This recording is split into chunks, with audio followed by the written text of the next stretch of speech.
Over the past few years, crowdsourcing has achieved tremendous success in many applications. A classical crowdsourcing process involves a set of activities such as job design, task allocation, and the answer aggregation. For the requester, there are some challenges in each activity, such as how to decompose complex tasks into simpler tasks, how to adapt to a wide variety of crowdsourcing platforms and task types, how to assign tasks under a limited budget while meeting time and quality requirements, and how to organize unreliable workers and infer the truth from their answers.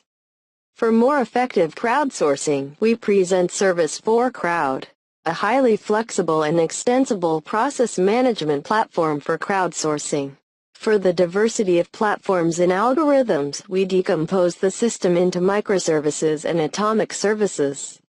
A component service represents an activity in process, so that a complex crowdsourcing workflow can be implemented as a composite service.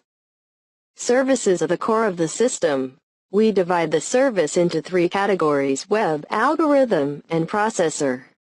The algorithm and processor allow users to submit custom programs. The web is implemented by microservices, making the system easier to be extended. All service registrations require the user to provide a property file.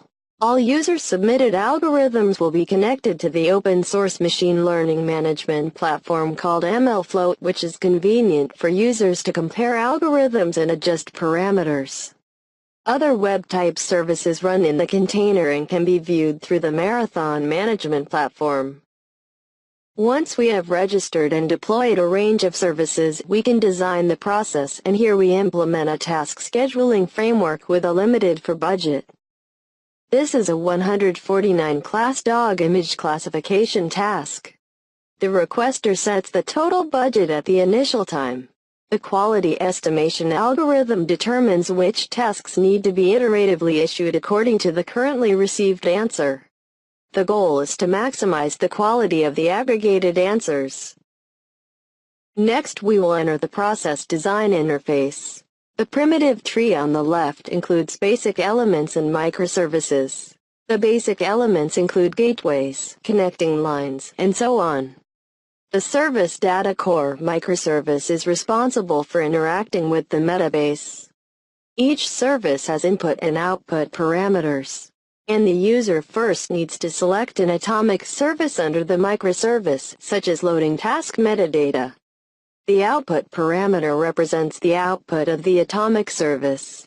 The user needs to choose the scope of the output parameter, including local, execution, and process. The MLflow service contains all the algorithm programs submitted by the user. Here we select the init state algorithm and configure the total budget parameters. The Figure 8 microservice contains all the interfaces that interact with the Figure 8 platform. Here we need to create the Figure 8 platform job based on the previously loaded task metadata and instruction. Since we didn't actually create the Figure 8 platform job, we only need to fill in the judgments per init parameter for the experiment. After creating the job, we need to call the getJobResult atomic service to get the task result asynchronously. Then we set the label list parameter result to the process variable. The data processor microservice is mainly used for data processing. It uses message middleware for inter-service communication instead of HTTP and is suitable for processing large-scale data. The update state here is mainly used to store the received result into the previous state variable and update it. The next custom quality evaluation algorithm will calculate the score F for each question based on the current answer. Then an exclusive gateway, only one condition is true, determines if there is still a budget, and if so, iteratively issues the task. The task selection atomic service selects the task according to the previously obtained F value and selects the next batch of tasks that need to be redundantly issued. Therefore, the process will continue to iterate until the budget is reduced to 0. When the budget is less than 0, the task will no longer be iteratively issued. For the evaluation of the results, we use the addTruthToStateAtomic service to store the task truth value into the state variable for subsequent truth inference algorithms. Note that to ensure that the process variables are unique, we can rename the output parameters and reference them via $varname. The last two custom algorithms are used for truth inference, which can be done in parallel via a parallel gateway. Finally, we save the changes to the process model. Next, we will deploy the process and monitor the execution. In the monitoring interface, we can see that the blue rectangle represents the service is being executed, while the white represents that the service has not been executed, and the green represents that the service has been successfully executed. We can find the execution result in the list based on the task ID of the rectangle. The load metadata service loads the job metadata into the process.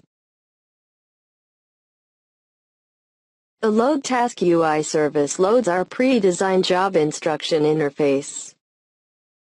We can see the job instruction used in this process in the UI management list.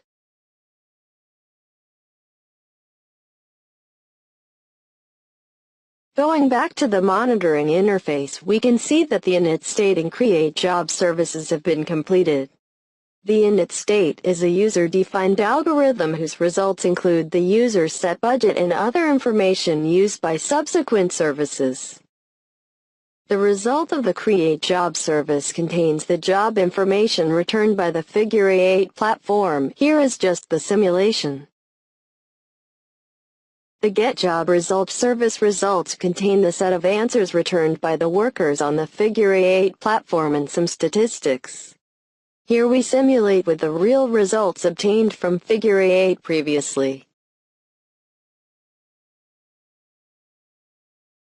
The quality estimation algorithm returns the F-score of each task to reflect the confidence. The QF algorithm here comes from the paper and can be seamlessly replaced with other quality estimation algorithms. Now we can see that the budget is still greater than 0 after the first round of task distribution, so some of the tasks can still be distributed. Here we see the next batch of redundant task ID list returned by the task selection service.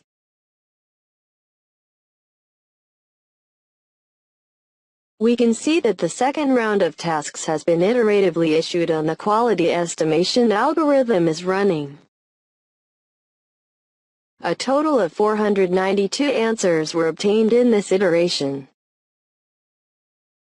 Since the budget is still greater than 0, it entered the third round of task issuance.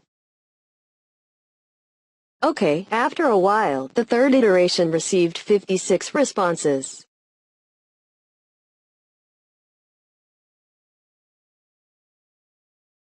We now see that the budget is already 0, and the task is no longer iteratively issued. After a period of time, 2 parallel truth inference algorithms have been completed, and we can look at their results with metrics including hit rate, consistency, and accuracy.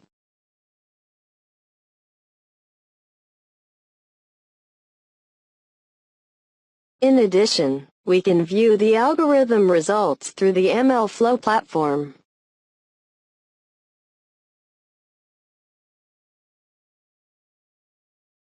In this interface, we can see different algorithms executed in the same process, including their parameters and metrics, and easily compare different algorithms.